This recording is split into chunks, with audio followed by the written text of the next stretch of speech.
Welcome to the Floridaville Express. This show is hosted and produced by the team at Rocket Ship Consultants, and it's based on our very popular podcast, The Floridaville. The Floridaville Express is a condensed show, and each week we highlight people who are making an impact on or in Florida. I'm Jeanne Curtin. I'm an attorney, a Florida Supreme Court certified circuit mediator, and I'm the business development director at Rocket Ship Consultants. And I'm Rosanna, Catalano, an attorney and the founder of Rocket Ship Consultants, a strategic communications firm. And our mission is to launch your business or organization and take it to the next level. Our guest tonight is Joelle Murchison. She's the principal and founder of ExecMommyGroup, LLC. Welcome to the show. Thank you. You have been a leader in diversity, equity, and inclusion for decades, 2 decades. I can't even believe it looking at you, right? So tell us, you've served as a chief diversity officer for a Fortune 100 company and a flagship state university. What made you want to start your own firm? It's very interesting because if I were to be totally honest, I would say I never had any interest in being an entrepreneur whatsoever. What I have learned, though, is that everything I say that I will never do, I somehow end up doing. The same was the case about corporate America. I said I would never work in corporate. I didn't think there was a place for people like me. And then I ended up spending 13 years with 2 companies. One, as you referenced, Travelers Insurance, where I served as the chief diversity officer for almost a decade. And so I've had to learn that oftentimes when I say never, it means that that's what I'm supposed to do.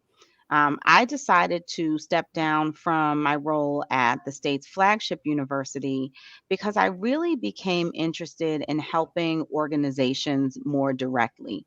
And unfortunately, I wasn't able to do that with being tied to a particular organization. And so I decided to launch Exec Mommy Group as a way of providing services to organizations across sectors, the not-for-profit sector, the private sector, as well as higher education, to support companies in maximizing their their goals and their desired outcomes through a lens of diversity, equity, and inclusion. And what I found is that the moment I stepped into that space, literally the floodgates opened up. And that's before we went into the pandemic. And of course, on the heels of the extremely unfortunate events surrounding the killing of George Floyd, once that occurred, my business literally took off like a rocket ship, which on one hand is really positive from a business perspective, but on the other hand was at times intense and exhausting, and thinking about, the need. But the opportunity to help move so many organizations in this time and in this moment, I thought, wow, this moment is really made for me. And so it's been a wild ride, and I am still on it. And I'm really honored to be able to support organizations in the way that I have been over the last 2 years. That's an incredible story. And if I were you, I'd start saying, I will never win the lottery. Yes. Yes. It's those things. I will never win the Powerball that's now at like $600 and something million. Yeah. That's what I You would have to go say. buy a ticket though. That's right. So how do you define diversity, equity, and inclusion? Because we hear those words thrown around a lot, but how are you defining them, and how should we think of those words?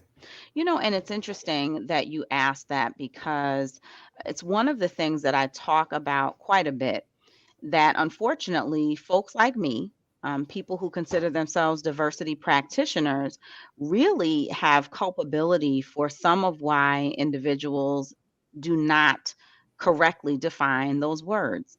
We've allowed folks to use the phrase diverse candidates, or we need more diverse customers, and without correcting them to recognize, well, let's talk about what you mean by diverse.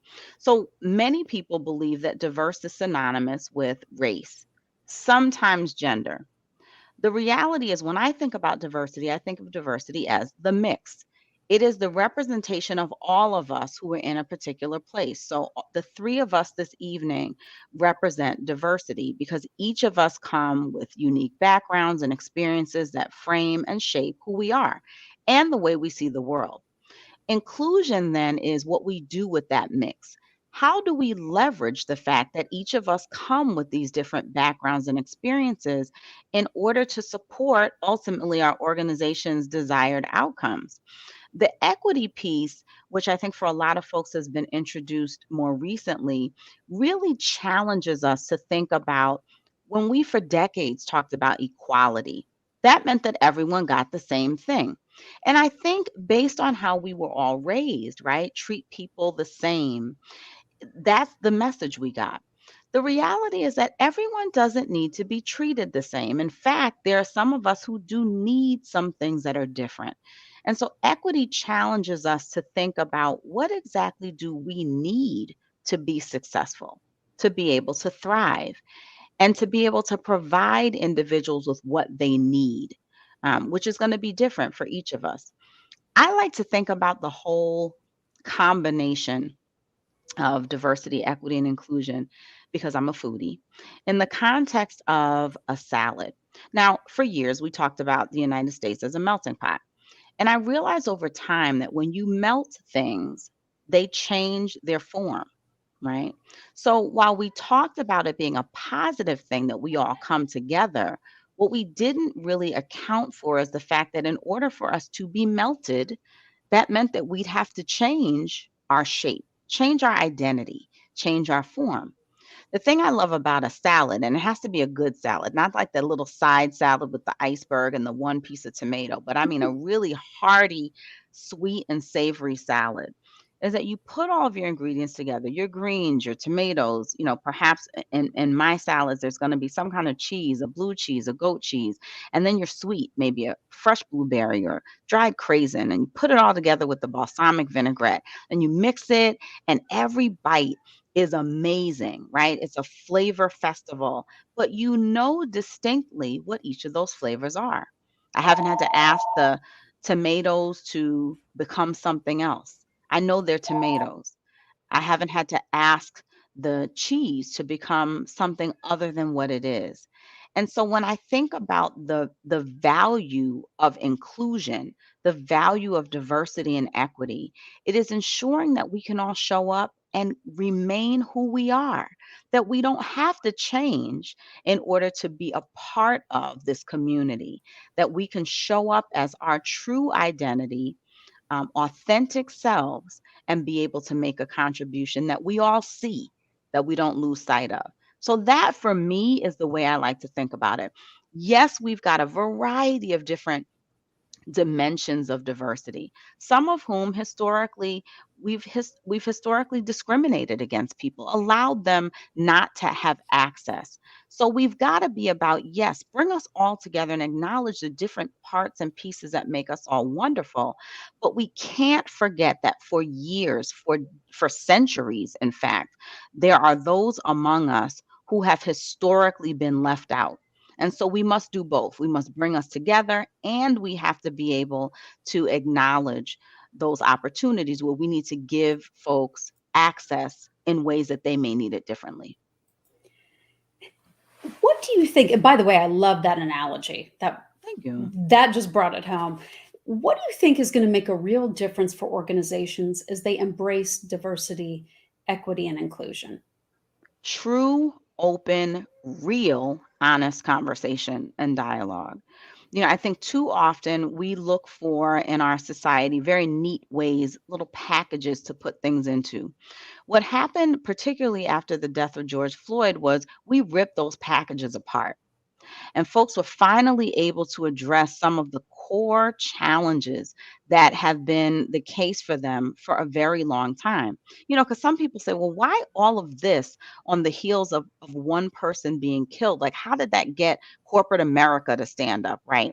I think it's because at that time, we recognize that this is happening because of a history of behavior and treatment that has been different over time. Let's start to unpack that. pull that Band-Aid off, pull that plastic open.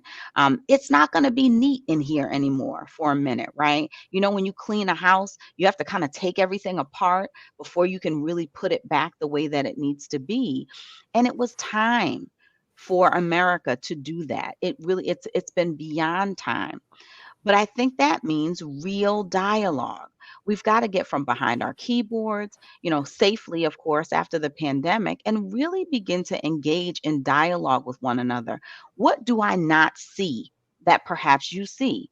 What have I experienced? It doesn't make me less than, just makes it different. And whether or not I embrace how you feel about things, I can't take on what you've experienced because that wouldn't be authentic, but I need to understand, demonstrate some compassion and empathy for that experience that you've had, someone who's different than me. And so I think that's the thing. I think too often we're operating from the perspective of polar opposites, as if you have to be on one side or the other. And quite frankly, that's what society is telling us. But that's not what we're called to do. We need to find a middle ground. We may not always agree, but we have to agree to stay curious. And we have to agree that even in our disagreement, we will commit to working together for the common good. It all begins literally, I believe, one person at a time, one dialogue at a time, one respectful, open, and honest dialogue at a time. Joelle, what are you most proud of? Oh gosh. Well, the name of my business is ExecMommyGroup. And oftentimes people ask me about that. They'll either say, oh, is it that you do work-life balance or something for women in the workplace? And I said, not really. The name is because I consider myself to have multiple dimensions, but also, really centrally being a mom. And at the time when I coined it, being an executive in a corporation. And I didn't want either of those to feel in some way less. They were both very important to me. And I also think that the role that I play professionally is critically important as I role model to my children. So when I oftentimes speak about those things that I'm most proud of, it is by far and away those things that I have birthed. My children, my 4 children who range in age from 18 to 6, and then my business. For someone who never thought that they would be a business owner or an entrepreneur, and even some days I sit and look at myself like, wait a minute, is this really my business? I'm proud that I was willing to take that step out on faith, and to acknowledge that there were skills and qualities that I had not yet realized.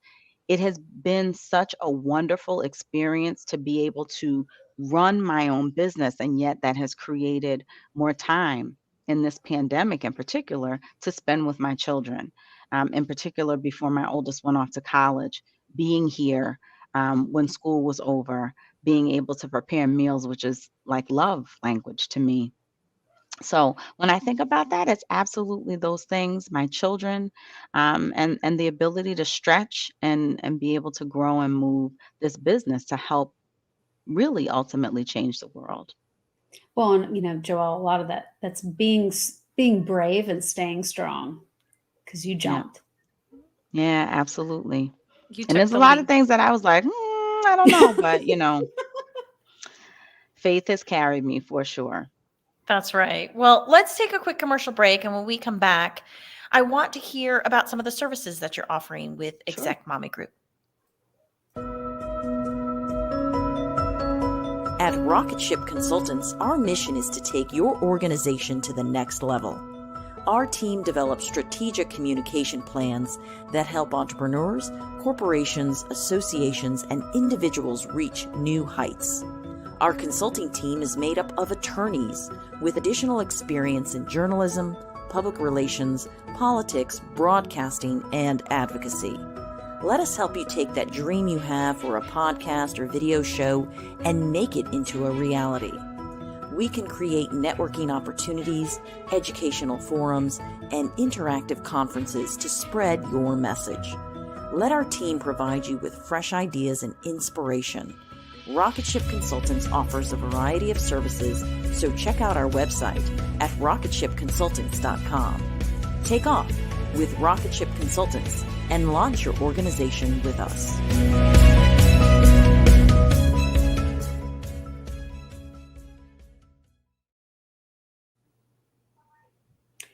Welcome back. Our guest tonight is Joelle Murchison, principal and founder of ExecMommyGroup. Joelle, what are some of the services that your firm provides? Sure. We are a multifaceted firm that provides primarily services in three categories. The first would be learning opportunities, what some folks might call training. I believe very firmly that it's not about being trained to do something, it's about learning, right? And learning is continuous. So we offer a suite of workshops from foundational workshops that focus on introduction to diversity, equity, and inclusion, examining unconscious bias and navigating difficult conversations, to more complex topics, customized sessions, inclusion and management, leadership sessions. We also offer strategic assessments, working with your organization to determine what your current state is, what the opportunities might be, and helping to develop a plan to allow your organization to move forward to leverage diversity, equity, and inclusion. And I also offer a service called CDO on Demand, which is Chief Diversity Officer on Demand. There are a number of organizations in a variety of sectors who may not be resourced to hire a dedicated chief diversity officer. And so I do provide consultative services to these organizations who may want to be able to pick up the phone or hop on a Zoom and get support or advice or guidance about a particular topic, either regularly or in an ad hoc way. And I found that that's been particularly helpful in this environment so that organizations don't simply make decisions without having the appropriate support that they need, even if they don't have the resources to support it. I love that. That's a great service that I can see a lot of organizations taking advantage of. So that's wonderful. If Yeah. someone wanted to get in touch with you, how can they do so? Absolutely. Well, we have a fantastic website that was just redesigned at www.execmommygroup.com. There is indeed a contact us link on the website, or you can certainly email us directly at info@execmommygroup.com. And we're also Wonderful. on Instagram at Exec Mommy Group and on Facebook at EMG-Exec Mommy Group. And I'm on LinkedIn, and I'm forgetting one, and Twitter, Exec Mommy Group. That's a lot of things. Yeah. A lot of things. That's a lot of things. Well, Yes. thank you so much for joining us tonight, Thank Joelle. you. It's been an absolute pleasure to learn more about what you do and what you can offer businesses around the country as well as in Florida. So that wraps up tonight's episode of the Floridaville Express. Be sure to tune in Monday nights at 8 p.m. Eastern to catch our show live. And remember, you can watch previous episodes at the Floridaville Express on your YouTube channel or on Facebook. And don't forget, if you've been wanting to create a video show like this or a podcast, we can help you with that. Our company, Rocketship Consultants, can strategize with you and help you launch your multimedia shows or events. Also, reach out to us if you're interested in sponsoring this show. Sponsorships create positive brand awareness, introduce your important work to new audiences, clients, customers, and keep your organization connected and relevant. So contact us for more information so we can focus a spotlight on that really important work that you're doing. Thank you so much for joining us tonight, and we look forward to seeing you next week. Have a wonderful evening. Thank you, Joelle. Thank Joelle. you. Good night. Good Good night. night.